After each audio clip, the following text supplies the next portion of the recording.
प्रकारे त्यांच्यावर फाईन टाकत आहे. त्याचा परिणाम हे झाला की माझ्यावर खूप सारे केसेस सेक्शन्स त्याच्यामध्ये लावण्यात आले होते. सरकारी कामात अडथळा निर्माण करणे आणि खूप सारे गंभीर प्रकारचे हे. पण त्याचा परिणाम हे झाला होता की जे लोकांना 20,000 40,000 रुपयाची फाईन झाली होती त्याच दिवशी त्यांची फाईन कमी करून 2,000 1,000 500 रुपये अशी करण्यात आली होती. म्हणजे एक सक्सेसफुल आंदोलन केलं होतं. ते नाही केलं असतं तर ते लोकांवर अशा प्रकारचा एक मोठा फाईन त्यांच्यावर पडला असतं. मग आदर्श घोटाळा जे झालेला आहे, आदर्श घोटाळाच्या आंदोलनाच्या बाबतीत माझ्यावर आणि खूप सारे आदर्शचे जे ठेवीदार आहे यांचे आमचे जे कार्यकर्ते आहे पदाधिकारी आहे त्यांच्यावर 2 केसेस रजिस्टर करण्यात आलेले आहे. बघा तुम्ही की म्हणजे कशा प्रकारे पोलिसांची सरकारची प्रशासनाची वागणूक असते की जे लोकांच्या हक्काचा पैसा सगळ्यांनी खाऊन टाकलेले आहे ते मस्त बाहेर फिरत होते आणि हजारोंच्या संख्येने जे लोक त्यांचा पैसा मागण्यासाठी डीडीआर ऑफिस कडे गेलं होतं. तर त्यांनी निर्णय केला होता सगळ्यांनी की आपण बस स्टँड वर त्याच्या सिद्धार्थ गार्डनच्या शेजारी ते लेबर कमिशनर ऑफिस आहे.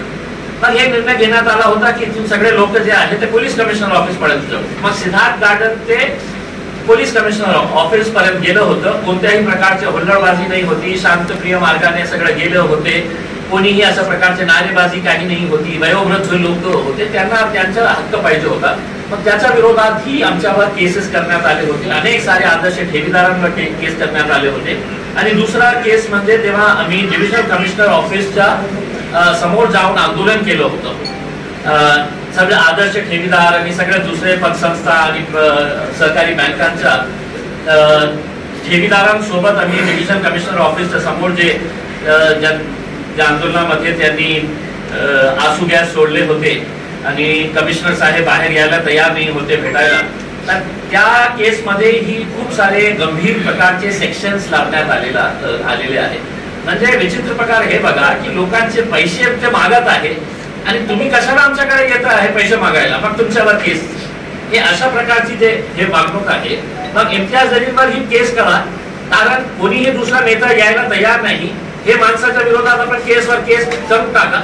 मग एक दिवस असा येईल की ते पण म्हणेल की नाही बाबा मी पण नाही येणार आहे. तर अशा प्रकारचा त्यांचा हे होता.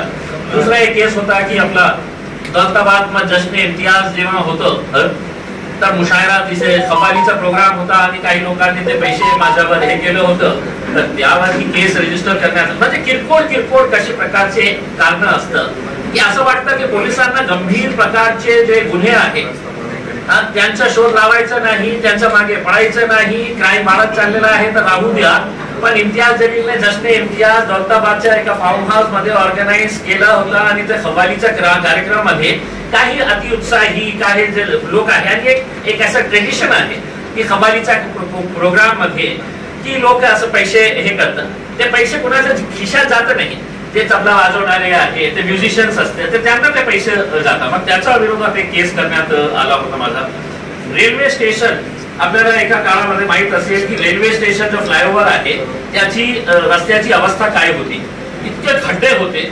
मग आम्ही आंदोलन केलं. त्या आंदोलनामध्ये आम्ही येतो ते झाडं वाळं लावले होते त्या खड्ड्यामध्ये. तर एक केस ते होतं. एक दुसरा केस म्हणजे तस्लिमा नसरीन जेव्हा आली होती तर त्यासाठी आम्ही एक आंदोलन केलं होतं. वक्फ बोर्डची एक लँड जे आम्ही एक्वायर करण्यासाठी क्रांती चौकला गेलो होतो. तर अशा प्रकारचे 12 केसेस होते. आणि मला हे सांगायला हे आहे की याच्यामध्ये अनेक केसेस क्लिअर झालेले आहे. पेंडिंग किती आहे? 2 3 4 5 7 केसेस क्लिअर झालेले आहेत. मी हायकोर्टाचा धन्यवाद देतो. आणि 5 केसेस आता आहेत.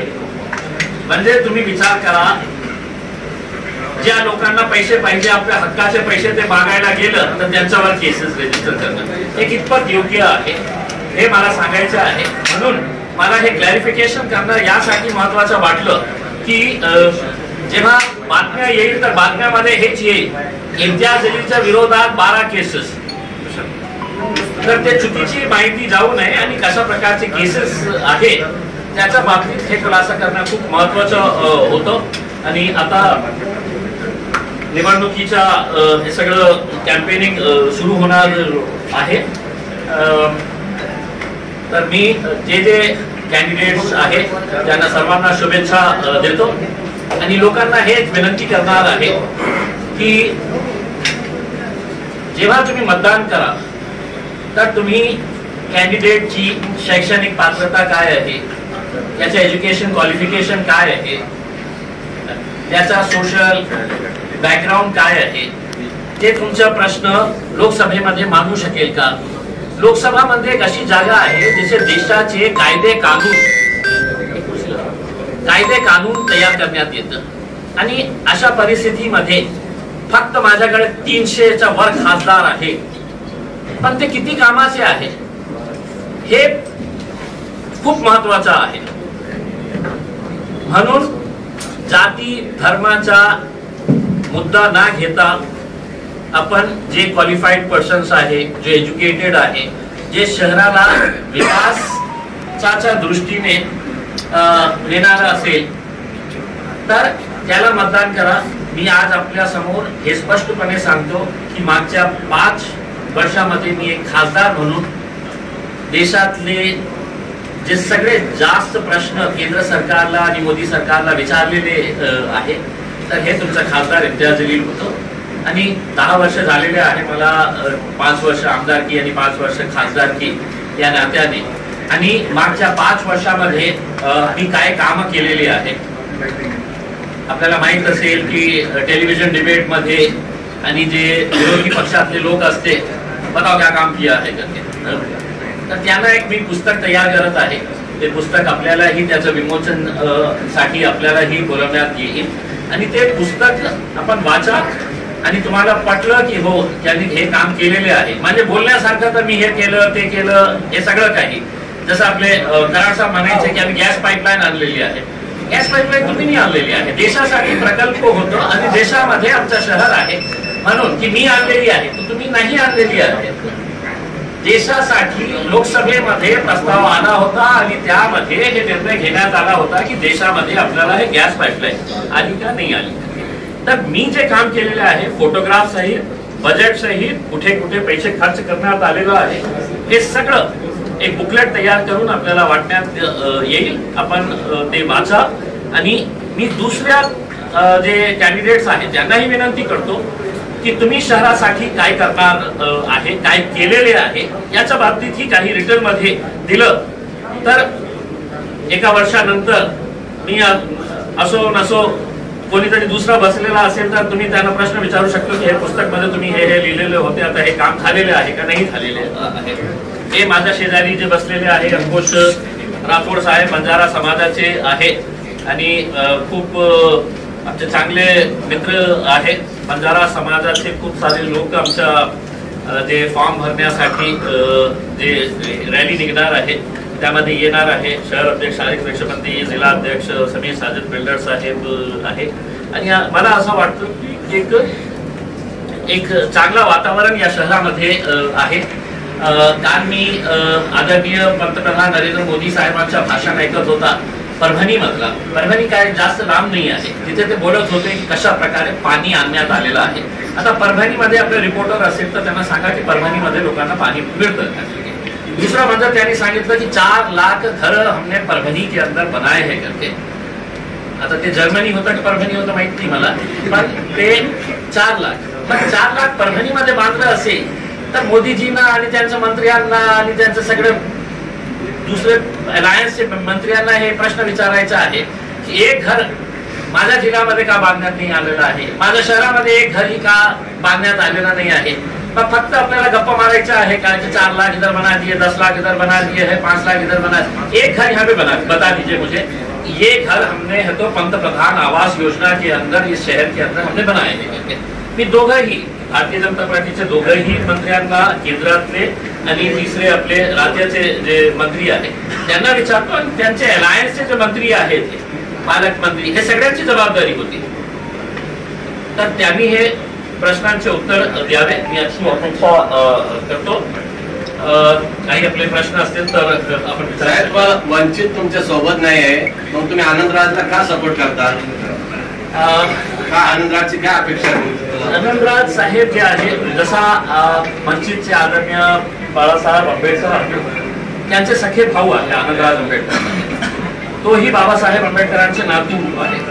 आणि आनंदराज साहेब स्वतः माझ्या घरी आले होते फॉर्म भरण्याचा अगोदर, आणि त्यांनी मला विचारलं होतं की साहेब आम्ही हे अमरावतीमध्ये इलेक्शन लढण्यास इच्छुक आहे.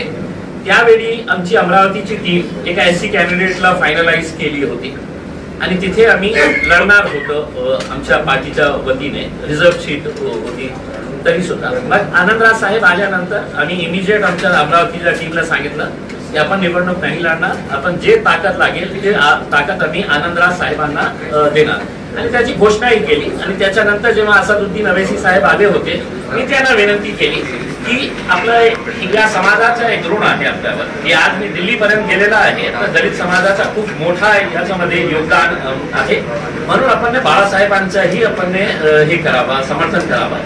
तर त्या घोषणा ही असदुद्दीन अवैसी साहेबांनी केलेली आहे. पण एक गोष्ट नक्की, काही पेपरांनी असं सांगितलं होतं की आम्ही दिलं तुम्ही पण द्या, असं काही नाही होतं.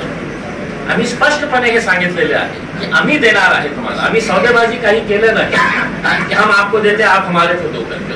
हमने बड़ा दिल दिखाए और बड़ा दिल दिखाकर हमने अपने तौर के ऊपर, हमारे ना असद साहब ने कहा ना, इम्तियाज अली कह रहा है कि हम दिए हैं तो आप भी दो हमारे को करके. ये सौदेबाजी हम नहीं करने देते.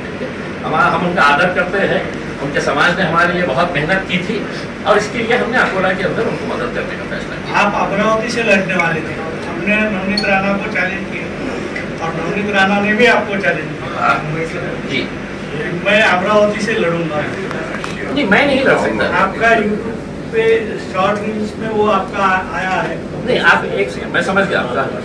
देखिए, मुझे ये मालूम है कि अमरावती रिजर्व सीट है, तो मैं रिजर्व कैटेगरी के अंदर नहीं आता हूँ, तो मैं इलेक्शन लड़ ही नहीं सकता हूँ. आपने शॉर्ट रील्स में भेजा है. नहीं, आपको मैं बताता ना, तो वो जो अनपढ़ MP है वहां पे, उनको ये समझना चाहिए था. उसने अपने भाषण के अंदर बोली अगर तेरे में हिम्मत है तो तू आजा करके. तो मैंने बोला कि थोड़े पढ़े लिखे अगर लोग लोकसभा में गए तो उनको समझना चाहिए कि इम्तियाज अली नहीं लड़ सकता है, वो SC कैटेगरी के लिए रिजर्व है करके. तो आप दोबारा से वो भाषण सुन लीजिएगा. मैंने ये नहीं कहा, उसने कहा मुझसे कि अगर तुझमें हिम्मत है तो तू आजा करके. उसमें अगर वो रिजर्व नहीं रहती थी तो मैं तो वहां पे भी, और वहां पे मतलब जहाँ पे लड़ते रहते वहां पे उसको हराता था. आपने औरंगाबाद में जब आमदार थे तो कुछ एरिया में, सेलेक्टेड एरिया में, मैं ये बोलूँगा सेलेक्टेड एरिया में आपने गुटखा बंदी पे आवाज उठाई, पर फिर भी आज गुटखा चालू है. ये सही बात है. तो इसमें आपने बाद में कोई कार्रवाई नहीं की. गुटखा भी चालू है और नशे का कारोबार भी चल रहा है, शराब का भी ये चल रहा है. लेकिन मैंने इससे पहले की भी प्रेस कॉन्फ्रेंस के अंदर कहा था कि साहब ये सामाजिक मुद्दा है और इसके लिए जितनी मेरी जिम्मेदारी है उतनी ही जिम्मेदारी पत्रकारों की है, उतनी ही जिम्मेदारी पब्लिक की भी है और उतनी ही जिम्मेदारी पुलिस की भी है. ये अगर यूनाइटेड अगर एक एफर्ट अगर रहा तो हम यकीनन इसको बंद कर सकते हैं. अब मेरे लिए दुर्भाग्य ये हो जा रहा है कि मैंने उठाया था और आप खामोश बैठेंगे तो आप बोलेंगे कि नहीं तुमने उठाया है, अब तुम ही जाके बंद करोगे. आप मुझे ये बताइए, अगर हम साथ में मिलकर आए, पत्रकार, पीपल्स रिप्रेजेंटेटिव, आम जनता, पुलिस, तो क्या हम ये बंद नहीं कर सकते हैं? लेकिन क्या वजह है कि साहब आपने उठाए थे, आप खामोश क्यों बैठ गए? मैं खामोश इसलिए बैठा कि आपका साथ ही नहीं मिला मुझे. उस समय याच्या मागे तुमचाच हात आहे. किसका? विरोधी पक्षनेत्यांचा आरोप आहे की याच्या मागे सगळं तुमचाच हात आहे. तुम्ही